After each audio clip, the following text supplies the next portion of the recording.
if you have a wholesale agreement, okay, and you have the contract purchase price, and you have the assignment contract, okay, it will your title insurance will go off of the total amount from the contract price. Is that correct? It can go either way. Okay. Technically, it should go off of the insured amount to the buyer, it should go off of their all in. To do better in their business, but I also have to.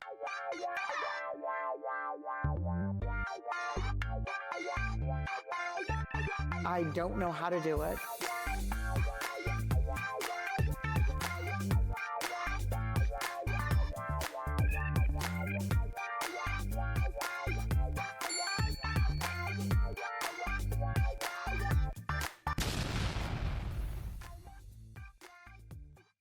Michael Ostrander from, and I'm sorry if I butchered that last name. Sorry, wrong one there. He said he's from the Facebook group, and he said, uh, quiet claim deeds not prepared correctly can be a big problem. So one thing I wanted to, it brings up something, and I wanted to bring it up with you was, what is the deal with these quiet claim deeds? And I know that if I look at a property and say it has 5 quiet claim deeds, even though it follows the chain of title, you guys got to make sure that like the signatures match everything and contact everybody on there. And I'm not saying that's not right by any means. I'm just curious, is there something that came down that was like a big fraud that, like, okay, Triggered now we that. got to implement this in our processes? Yeah, we've always looked at quick claim deeds. That's always Right. been a thing, just a whole bunch of quick claim deeds back and forth, and moving around for us title folks is a red flag. Um, Hmm. Two things. One, we did it prior to the new requirement. That's a more recent requirement. Okay.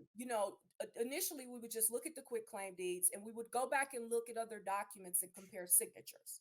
That's one of the best ways to be able to determine if some Okay. fraud has taken place.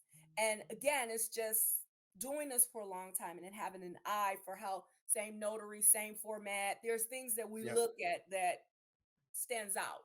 But Hmm. what happened, and a lot of it was unfortunate when COVID Yep. happened.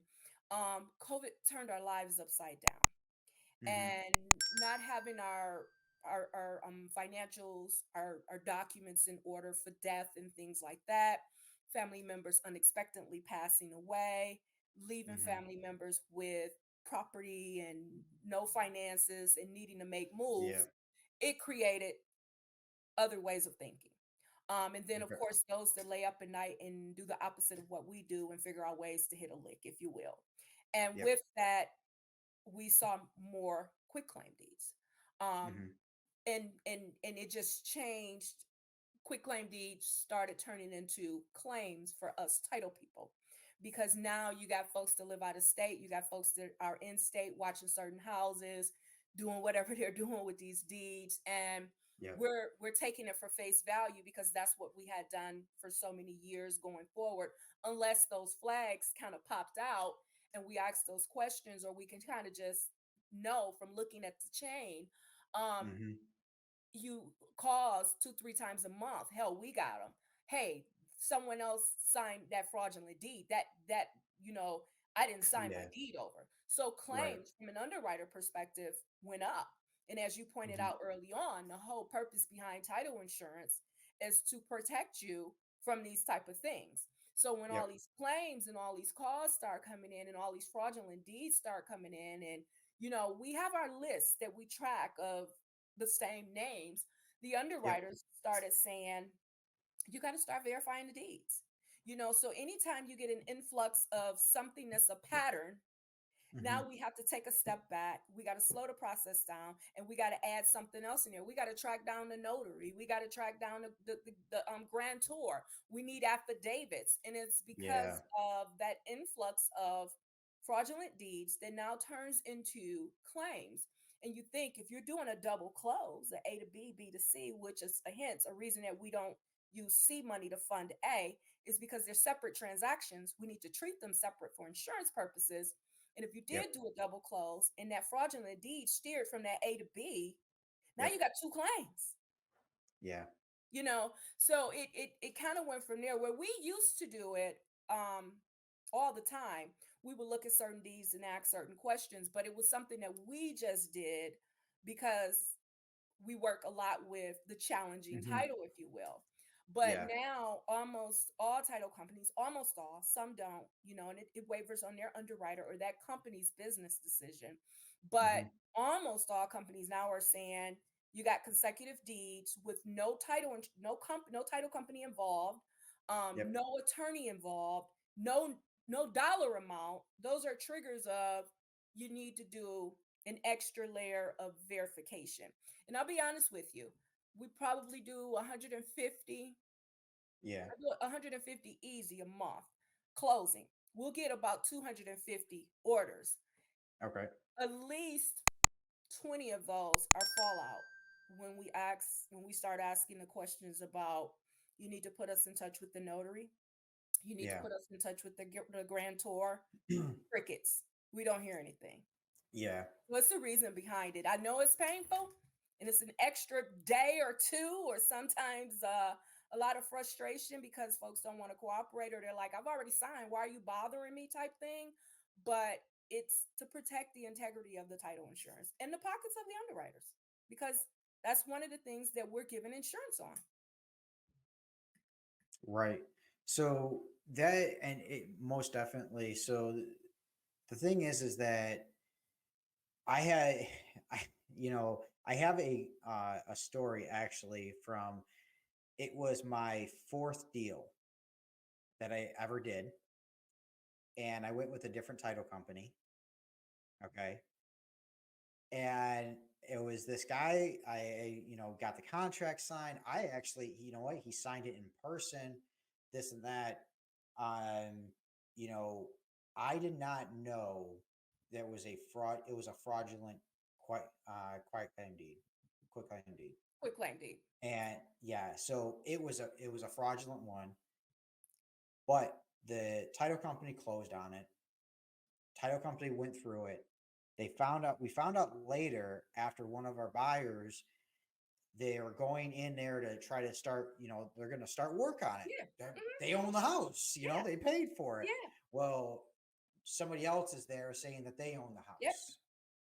And so they would go back to the title company and they're like, basically what they wanted to do was say, okay, everybody give the money back like this never ever happened. Oh. And I go, they wanted my assignment fee, they wanted Oh. everything. I go, instead of doing filing a claim, I told them, I said, I will be happy to give my assignment fee back as soon as you get the money back from the seller. Exactly. And I know 100% that they weren't going to do that. Yeah. Yeah. They weren't going to be able to get that from him. Yeah. I go, here's the contact information that I have of him. You can have everything I have, no problem. And I was actually working on another deal with him. Wow. But that other deal, I was gonna go through you guys, but you guys caught it. I'm glad you didn't. We have enough No. of our own claims. Well, no, see, it was before. Yeah. It didn't come up. It came up after you guys even caught it. Wow. So you guys caught it, saying that there was something wrong, there was something fishy, not knowing exactly what. But then that came out, and I'm like, uh-oh. Yeah. And Okay. without you can't just come out and say something is fraud. You just No, can't no, no. accuse someone Just if you don't have yeah, your facts. But we can say we need extra because of this. And that kind of yes, deters. But I'll be honest with you.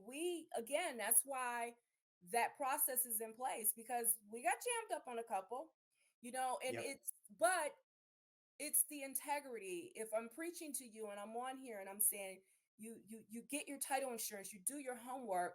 I mean, that's the whole point behind getting the insurance is for most that type of definitely. protection for things that happen prior to your ownership. And that's the risk that we run as the escrow agent or title company. Those are the shoes that we wear, and we gotta stand tall and wear them. So to Yep. prevent from paying out and doing all that, saying, hey, give me your money back and all this, good luck with that. Yep. Now we got to go to the underwriter. We got to file the claim. We got to go with our E&O. We got to Yeah. do whatever we got to do to make it right. And trust me, it's painful, but Now, it and comes now, with, just in case, I kept that money aside, yeah, just just in in case, case. just in She said, case. just in case. But it was a whirlwind because it was only my fourth deal, but it was my first deal that I did without a JV partner. Mm, Okay, who know somebody who knows better right, more than I do. right. And so it it was scary for me, I'll tell you that. But I Yeah, kept no, to my guns. I kept to my guns. So it's you have to, and and I'm an advocate of, and a lot of folks say, well, the title company don't tell you everything. Well, I'm gonna tell you everything. Some of it you may not like to hear, some yep, of it may kill the deal, but my job is to disclose to you. And my yep. job is sometimes maybe to say I can't do this deal for whatever the reasons are. Yeah. You So know, what Johnny says, I love how easy she made it made it sound. So that's awesome. that's what sets us aside from the other Yep, title companies. exactly. Uh, Tammy James from Facebook group said, going back to the statement of an unexpected expense with closing, if everything comes back clean with the title, will the seller payout be the selling price agreed on the purchase agreement purchase contract plus the total amount in escrow? Um, I'm not understanding exactly sure, but I I think what she's trying to say is if you have a wholesale agreement, okay, and you have the contract purchase price, then you have the assignment contract, okay, it will your title insurance will go off of the total amount from the contract price. Is that correct? It can go either way.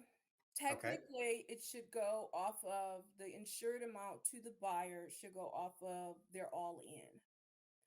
Okay. Because at the end of the day, even though that's an assignment fee, that's a Hmm. fee that they paid, which increases the value of of the purchase. Now, with that being said, there's that gray area of, and what I think Tammy is asking is the purchase price is what the purchase price is between the seller and Hmm. that first buyer, Yeah. 25,000. Then here comes that assignment fee of 5, so our end buyers all in for 30,000. How we've done it in the past to be fair to the seller is the insurance is going to cover for 30, but the Yep. difference in the premium Hmm. is where we would have that conversation and say, okay, the seller's only going to, if the premium is 325, we would Hmm. base the 325 off of what that 25,000. And then if there's Yep. another 50 or whatever, we would just charge the end buyer for that. Because at the end of the day, the seller went under contract for this specific Yep. amount in that original contract. Now, what you want to get extra is on you, end buyer. So you got to have to come up off of a few coins, but you're Right. going to get that coverage. That's how we look at it. That's how we do it. Unless it's one of those situations where the contract calls for buyer and buyer paying all seller's closing costs. And then at Yeah. that point, it is what it is. If Yeah. that Most of the time that I've done it is it comes up as whatever my first contract price Mhm. is, unless I specifically ask and the buyer gives permission to pay the extra amount to go up to the assignment agreement. Because in 99% of my contracts, the buyer is paying both sides of the closing cost. Mhm. Mhm. So they're like, well, I just want to be insured for everything Yeah. anyways. Yeah, and I would So encourage them to be insured for yeah. everything, because the one claim that we did have with the fraudulent deed, my guy only got the coverage based on the initial the Hmm. initial contract, and it was an assignment. So having to go back and forth with the underwriter and fighting and Yep. all that, again, to be an advocate for standing behind the policy and standing behind what we do out here. It was a fight. It was a lot of internal stuff, Yeah. but it was, this person needs to be made whole for what they were Hmm. all in, it was a Yeah. business decision. But if you just go off of that base, and if a claim does arise from a title company's perspective, two things: one, you're not going to always be made whole for the full amount, because the claim is based on the current value. It should be the value Yep. of the property at that time. I don't care if you said you got a policy for 100,000. If the value isn't 100,000, then the underwriter comes back and say title insurance is really based on this. But there's always that gray area.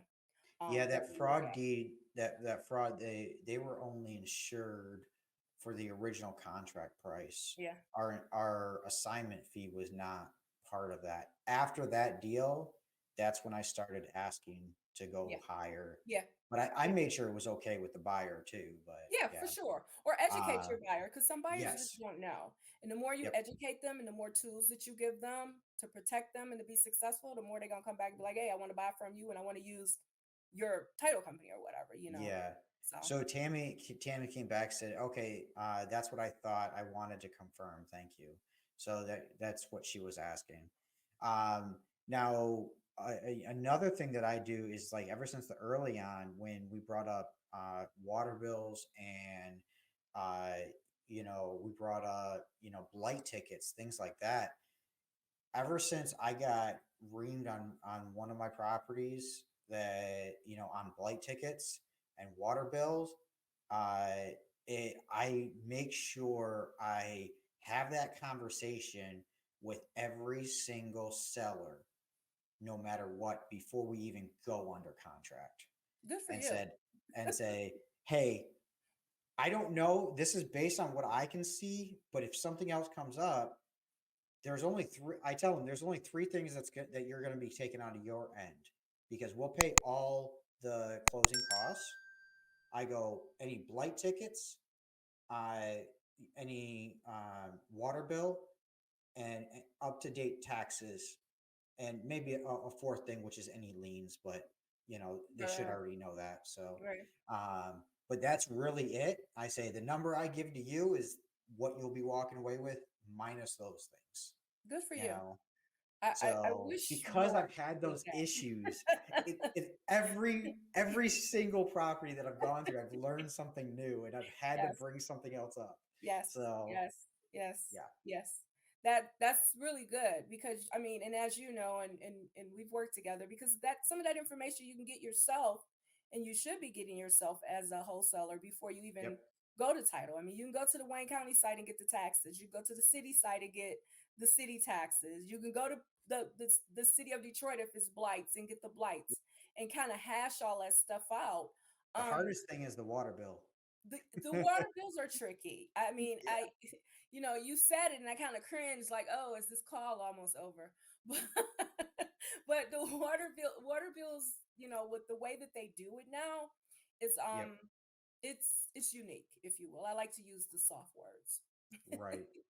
So more.